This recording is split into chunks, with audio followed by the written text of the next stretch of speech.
చెబుతుంది, ఎదిగిన కొద్దీ ఒదగమని అర్థమందులో ఉంది.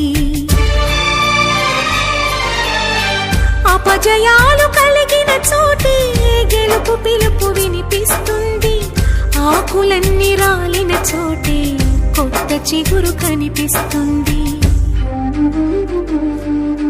మౌనంగానే ఎదగమని మొక్క నీకు చెబుతుంది, ఎదిగిన కొద్దీ ఒదగమని అర్థమందులో ఉంది.